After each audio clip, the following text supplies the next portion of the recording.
Hello friends, precious moment with জয়ের আবার পাহাড়ি সিরিজের অষ্টম পর্বে তোমাদের সবাইকে স্বাগত।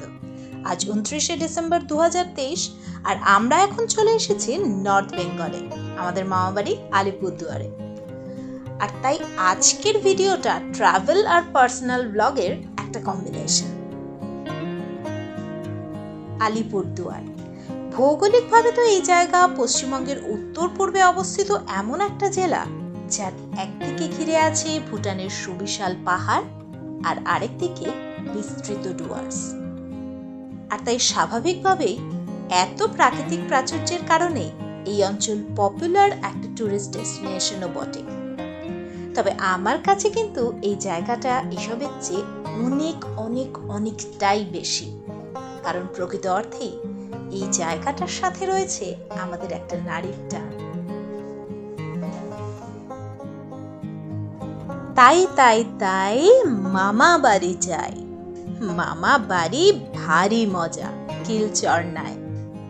ছোটদের মজার ছড়ার এই লাইনগুলোকে একেবারে সত্যি করে ছোটবেলায় প্রতি বছর নিয়ম করে পুজোর সময় আমাদের এখানে চলে আসা আর দিদুন, মামা, মামি, মেশো, মাসি, দাদা, দিদি, ভাই সব নিয়ে একবারে লোক মিলে মজায় আনন্দে মাসির বাড়ির কালী পুজো আর মামা বাড়ির ভাইফোঁটা কাটিয়ে বাড়ি ফেরা। সে যে কি আনন্দ তা বলে বোঝানো সম্ভব নয়। পুরোনো এই ছবিগুলো দিয়ে তার একটু ঝলক তোমাদের সামনে তুলে ধরার চেষ্টা করা মাত্র।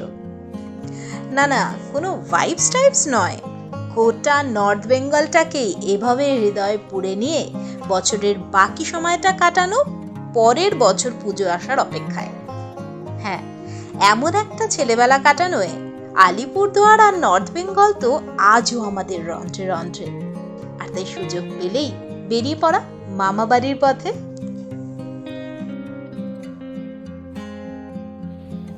মামা বাড়ির সকাল মানেই তো অলস একটা সকাল। ঘুম থেকে উঠে কিছুক্ষণ চারপাশের সবুজ ঘেরা প্রকৃতির নিরীক্ষণ, আর এমন সুন্দর এক খোলা বারান্দায় বসে প্রাতকালীন চায়ের আড্ডা। তবে এখন চলছে একটু আড্ডা বিরতি, তাই এই ফাঁকে চলো তোমাদের বাড়িটা একটু দেখিয়ে আনা যাক।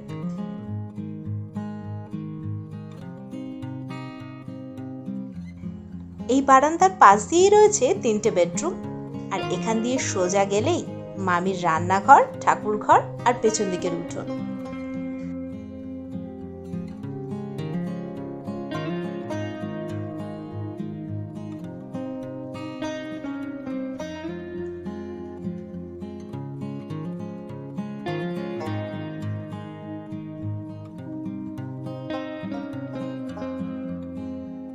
আর এই হলো সামনের উঠোনের সিঁড়ি, যেটা দিয়ে ওপরে উঠে গেলেই রয়েছে একটা ছোট্ট ছাদ, আর এই ছাদে রয়েছে মামির সাধের কিছু ফুল গাছ। যদিও সারা বাড়িটাই কিন্তু গাছগাছালি ঘেরা আর অসম্ভব মায়াকাড়া।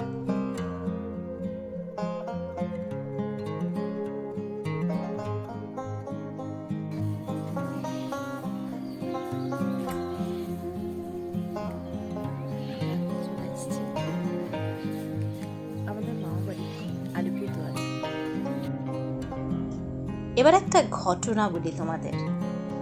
2020-তে ফার্স্ট লকডাউনে এখানে ঘুরতে এসে আমরা আটকে গেছিলাম প্রায় 1.5 মাসের জন্য।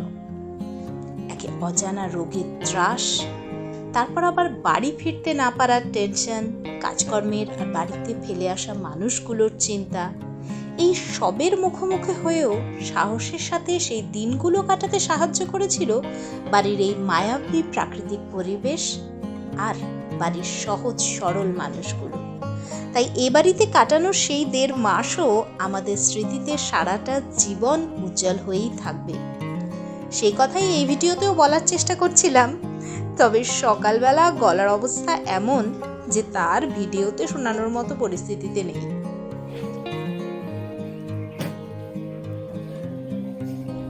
এই দেখো, দেখতে দেখতেই হয়ে গেছে ব্রেকফাস্ট টাইম, আর এসে গেছে গরম গরম লুচি, ঘুগনি, মিষ্টি আর মামির হাতের তৈরি পাটিসাপটা। খাবারের স্বাদের কথা আর কি বলবো, প্রতিটা আইটেমের নিজস্ব অসাধারণ স্বাদের সাথে মামাবাড়ির উষ্ণ ভালোবাসা মেশানো, আর তাই জিভে আর মনে দুয়েতেই লেগে থাকার মতন। ব্রেকফাস্টের পর এবার উপহারের আদান প্রদান আর ফটো সেশনের পালা। মামি দিদার দেওয়া রূপোর বাটি চামচ উপহার পেয়ে আমাদের তিস্তা রানী তো বেজায় খুশি, আর সেই খুশিকেই ক্যামেরায় ধরে রাখতে আগ্রহী তার মামাও। ব্যাস, আর কি, মামা ভাগ্নেতে মিলে তাই চলছে জমিয়ে ফটো সেশন। ওইরকম না, মানে নরমাল ভাবে এরকম খাওয়ার মতো এইরকম ধরো, মনে কর হাসিটা খোলা আছে। ইয়েস, দেখি মুখটা তোল, মনে করে কিছু খাচ্ছো, আইসক্রিম। আমার দিকে মুখটা কর। বলো কোনটা নিতে বলো। নিয়ে নিয়েছে।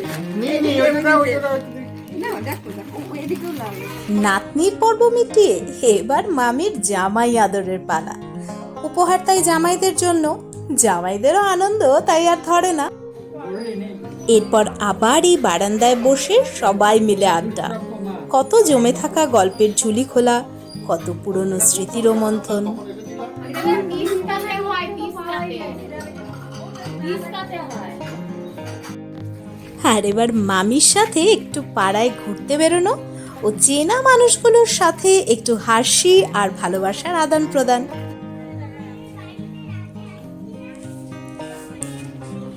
এদিকে কিন্তু পাড়া কালচারটা এখনো বেশ প্রকট।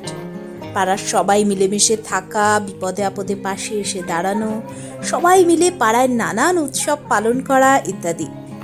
আর সবার আন্তরিকতাও তেমন।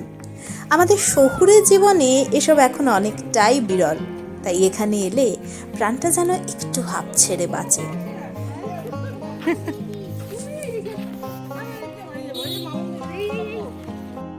এখন যদিও এইসব অঞ্চল অনেকটাই ডেভেলপ হয়েছে, তবে মাটির সোঁদা গন্ধটা কিন্তু হারিয়ে যায়নি এখনো এখান থেকে। আর তাই রাস্তার এক পাশে পাকা বাড়ি আর আরেক পাশে টিনের চালের বাড়ির সহাবস্থান।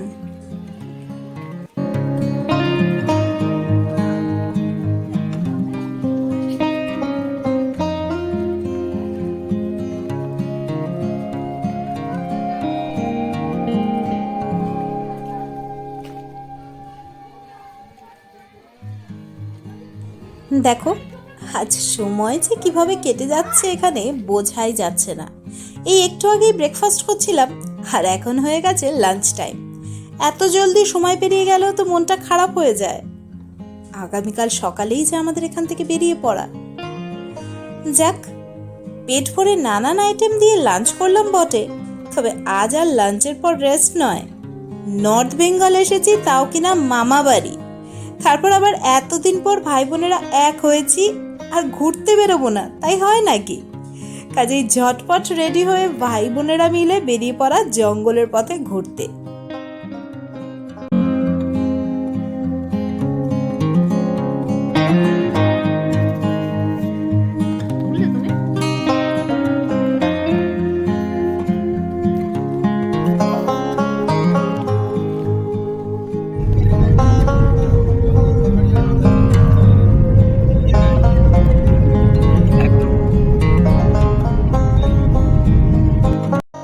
জঙ্গলের এমন সুন্দর ফাঁকা রাস্তা পেয়ে দিদি ভাইয়ের হঠাৎ বায়না যে ও গাড়ি চালাবে।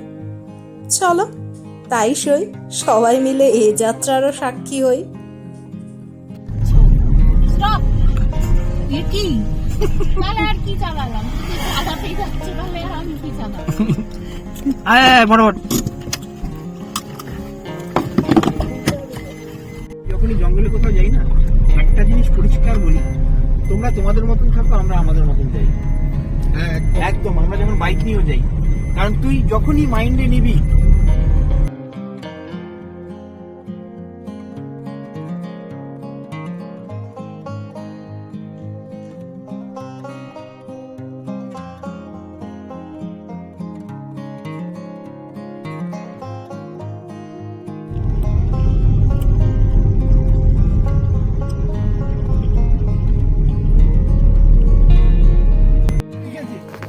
রাজাভাতখাওয়া স্টেশন, বক্সা জঙ্গলের মধ্যে স্টেশন রাজাভাতখাওয়া। সপ্তাহে অনেকবার আসি। ভাই বোনেরা মিলে বেরোনোই তো আবার একবার ছেলেবেলাটাকে ঝালিয়ে নেওয়ার জন্য। কাজে কোথাও মনে হলো তো গাড়ি থামিয়ে জঙ্গলের ধারে দাঁড়িয়ে হুল্লোড় করা, তো কোথাও আবার ট্রেন দেখবো বলে স্টেশনের ধারে দাঁড়িয়ে পড়া, কখনো আবার চা খেতে খেতে পাশের বিস্তৃত চা বাগানে হেঁটে যাওয়া। আমরা এই মুহূর্তে বক্সার জঙ্গলের মধ্যে, বক্সার রিজার্ভ ফরেস্টের মধ্যে ডিমা নদীর ব্রিজের ওপরে দাঁড়িয়ে আছি। এটা হচ্ছে ডিমা নদীর ব্রিজ। এই দূরে বক্সা পাহাড় দেখা যাচ্ছে, এই বিখ্যাত ডিমা নদীর ব্রিজ। এটা কি ভিডিও হচ্ছে? হ্যাঁ, এখানে আমরা দাঁড়িয়ে আছি, এই আমাদের ফ্যামিলি মেম্বাররা সবাই। পরিষ্কার দেখা গেলে সেই লাগে। পাহাড়টা এখান দিয়ে আমরা ডিমার ব্রিজে দাঁড়িয়ে আছি।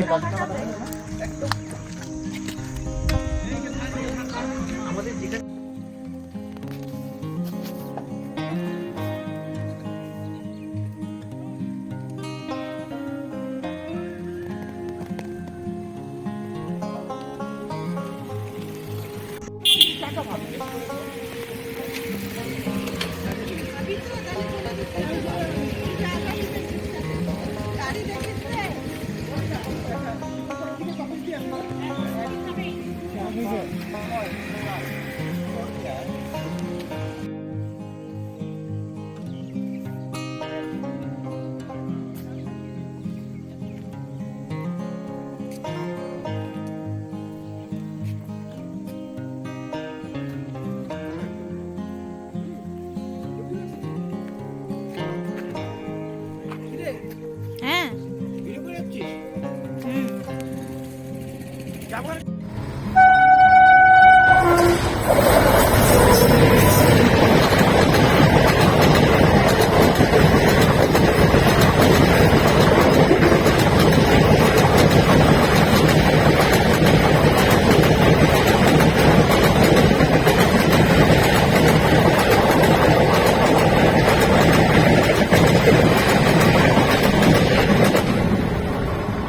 এরপর আবার এমন এক স্টেশনের ধারে গাড়ি থামানো, যে স্টেশন নিজের গরিমা হারিয়ে একরকম পরিত্যক্ত অবস্থায় পড়ে আছে আজ। দেখে দেখে গারোপাড়া। হ্যাঁ, গারোপাড়া। ট্রেন যদিও আর থামে না এখানে এখন, তবে আমরা একটু থামলাম এই স্টেশনটাকে কিছুক্ষণ দেখার উদ্দেশ্যে।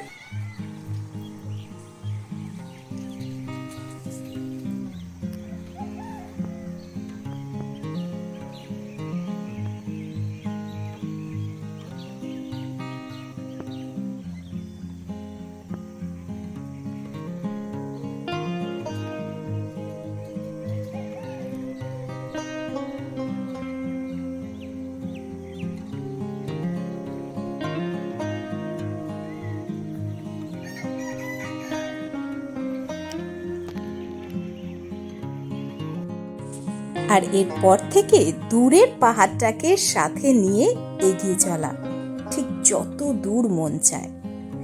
আজ তো জায়গার জন্য ঘুরতে বেরোনো নয়, ভাই বোন মিলে ঘুরবো বলে বেরোনো। তাই আজকের তালিকায় রয়েছে এমন সব জায়গা যা পপুলার টুরিস্ট ডেস্টিনেশন না হলেও a real treat to the আইজ।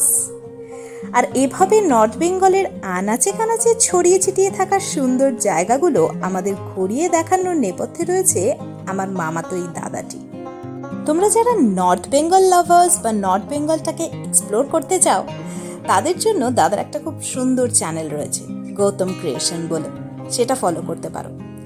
অনেক দারুণ দারুণ অজানা জায়গার সন্ধান পাবে, এটুকু বলতে পারি আমি।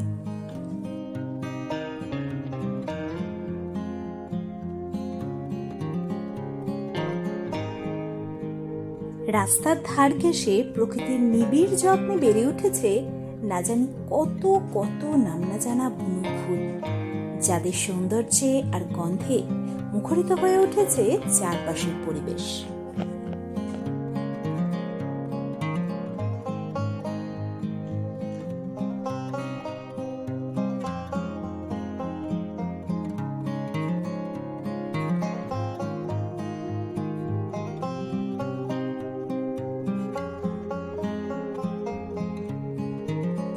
এমন অসাধারণ প্রাকৃতিক মুহূর্তকে ক্যামেরা বন্দি না করে পারা যায়?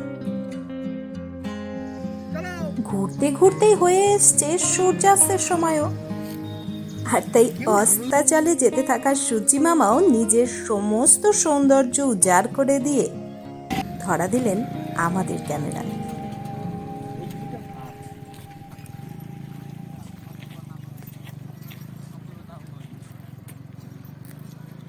সবাই ভিডিও ক্যামেরা করছে, সবাই ভিডিও করছে।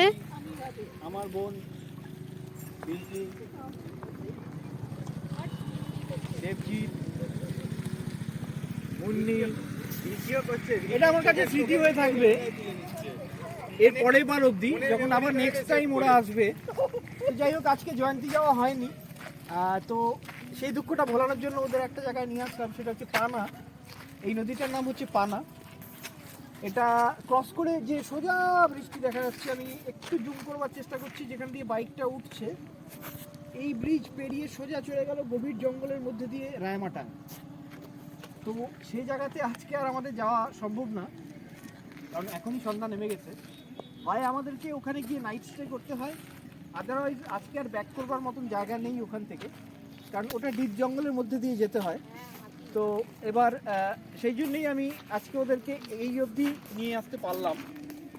যাই হোক, পরের বার হয়তো আরো ভালো ভালো কিছু জায়গায় ওদেরকে দেখাতে পারবো। সেই জন্য থ্যাংক ইউ আমাদের নর্থ বেঙ্গলের এত সুন্দর গাইড হয়ে যাওয়ার জন্য।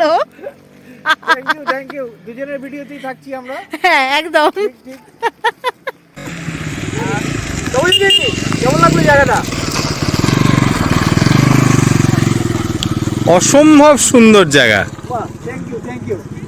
অসম্ভব সুন্দর একটা জায়গা।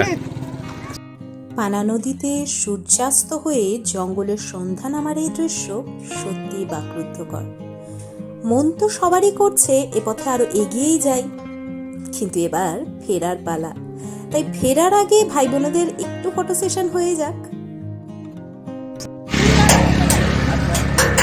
ওনার বুড়ি গেল হতে পারে, তাহলে এমপ্লয়িরা কিছুতেই বুড়ি গেল হবে না। কি চা বুঝলাম কর্মজ্যোতি, এদের কি মানে মানে এদের যুক্তি সাংঘাতিক। কেউ আর বাড়িতে না, বলছি এই কোলা জায়গায় যদি তার দেখা পাই না।